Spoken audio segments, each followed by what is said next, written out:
Hello guys, Michaela here. Welcome back to my channel. Welcome back to another speed build. Today we are building a tiny little A-frame build in the world of Windenburg, which is by the tile count a tiny home.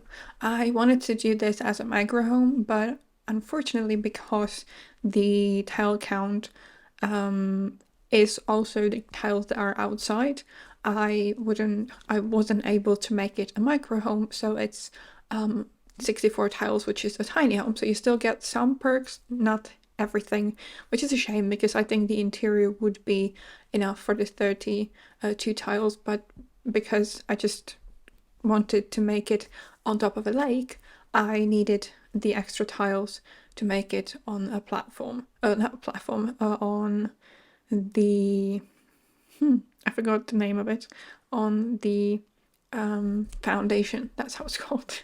So yeah, that's why the tile count is as it is.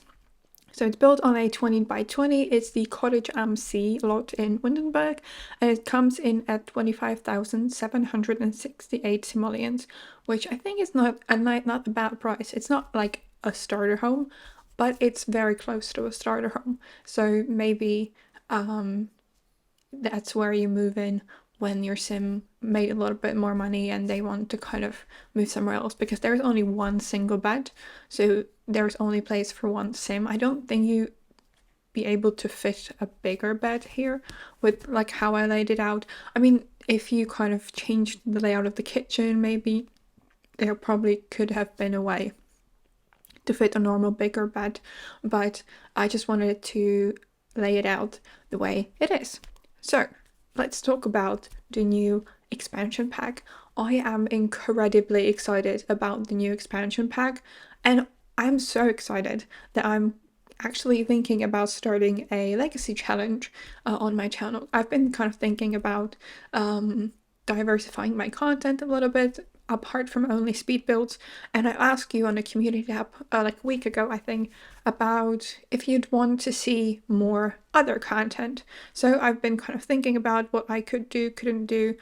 So I'm not a big cast person, and so I don't think I will implement cast videos, maybe like occasionally, but not sure, maybe a part of the gameplay sessions.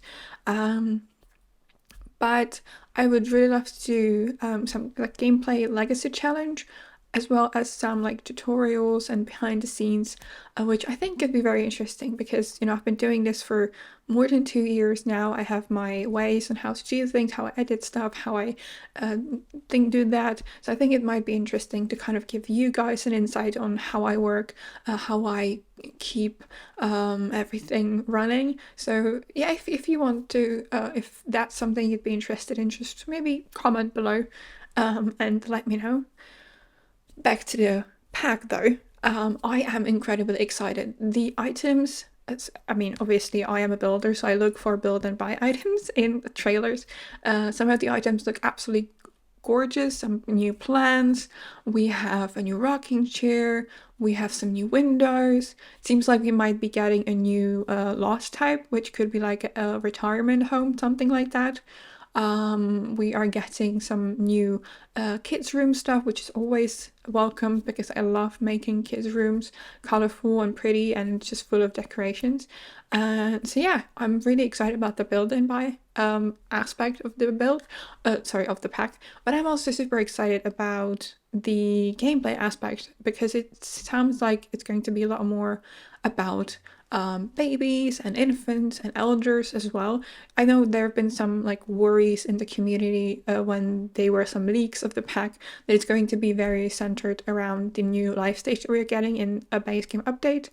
So it's going to be more about the infants rather than the elderly, but it seems like the Growing Together expansion pack is a lot about the elderly as well, which I think is so cool, and it's going to add a lot more depth to gameplay. I feel like I haven't played the game in years, so that says something about how good the pack is, because I'm really inspired to actually play the game and have fun with that. So we'll see how that goes.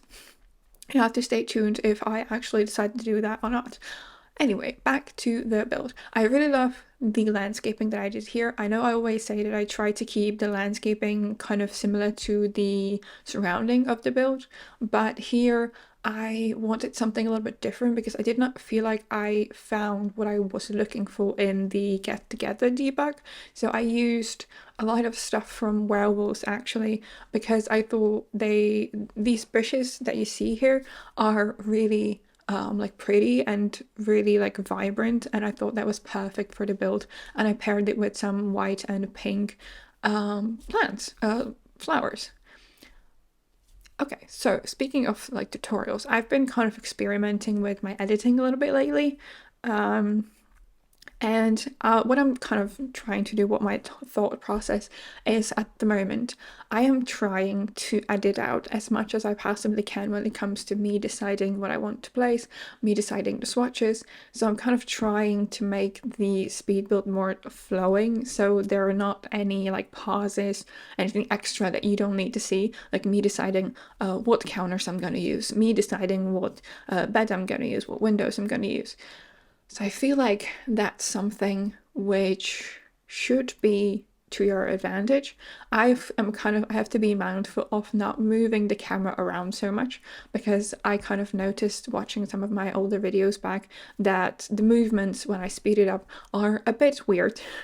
And they can be a lot when you're watching the build, or when you're watching the video. So I'm kind of trying to work with that. I'm kind of trying to be mindful of not moving the camera as much when I play, and I also try to stay in one place when I'm cluttering up a certain or like when I'm working on a certain part of the build, so I can easily cut out any of these, like me deciding what I want to use.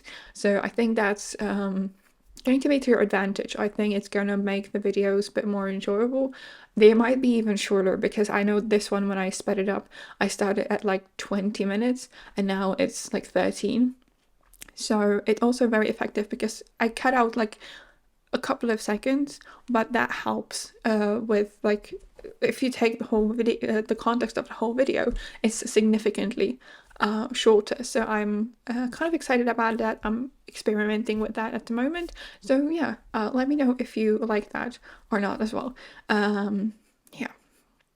I wanted to record this voiceover yesterday, which was Friday, but I had a very overwhelming day. So I was about to get my period, and it was a lot. I was struggling, and I had a problem, and it made me absolutely emotional. So I didn't record the voiceover yesterday. I was like, okay, I'm going to do it on Saturday because we are leaving on vacation on Monday. So I was like, okay, I need to do it on Saturday. But my day turned from bad to worse, because I actually got my period at like 2 a.m. It woke me up. I took my painkiller, but too late, and the wrong one, so it takes a little bit longer to actually start working. So yes, it was my cramps were super bad. I actually threw up, and yeah, it was so much fun, and I slept like 2 hours. So if I sound a little sleepy, that's why. I had a horrible night, but I really needed to get this done. This is like the only productive thing I'm doing today after I'm done recording this voiceover and the voiceover for next week, because as I said, I'm leaving for vacation on Monday. So I'm going to record this and next week's video, and then I'm done, and then I'm going to just enjoy the day, lay on the couch and maybe play some Sims on my laptop, because I cannot be bothered today. I'm so done already. Anyway, we're almost finished with the kitchen here. I kind of tried to keep it toned down a little. I've been lately kind of trying to not add as much clutter to my build. I really am trying to keep it like realistic, what you would actually have as a clutter in your house, because I feel like if you put too much clutter, then it looks too, I don't know how to call that, what I'm trying to hint at. It would just basically feel like it would be too much. So I'm kind of trying to do clutter that looks realistic, if you know what I mean.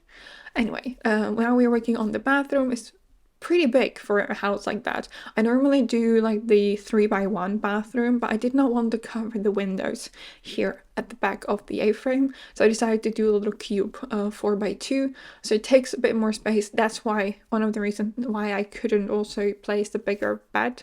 But I felt like this is like a perfect place for a single sim to live at, so I was fine with that. So the color scheme is a lot about like this brown. I was inspired by this wallpaper from Snowy Escape, but I also kind of added hints of blue in the furniture and like decorations on the inside. And also here I really like what I did here. So the dresser is actually not functional this way because it's kind of shoved into the wall, but there is a second dresser which serves as a TV stand, which is functional. So you have a functional dresser in here, just not the one that's kind of shoved in here.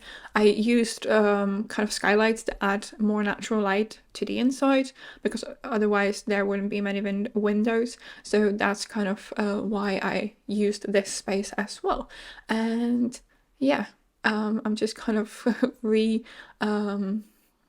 reimagining the dining space, and I use this couch from high school years here with some it's a rock from Dream Home Decorator, I believe. So the color scheme is very dark, but really pretty, and I think it really turns out nice. So yeah, that's almost it for today's pretty short video. So if you want to download this build and get it on the gallery, my ID is michaelasimsyt, or you can get the tray files in the description box below, as always, on my Ko-fi page. And yeah, I hope you enjoyed the video. If you did, please give it a thumbs up and subscribe to my channel if you haven't already. It would really mean a lot to me, and you would never miss a new video that I upload. And yeah, have a great day, and I will see you in my next one. Bye!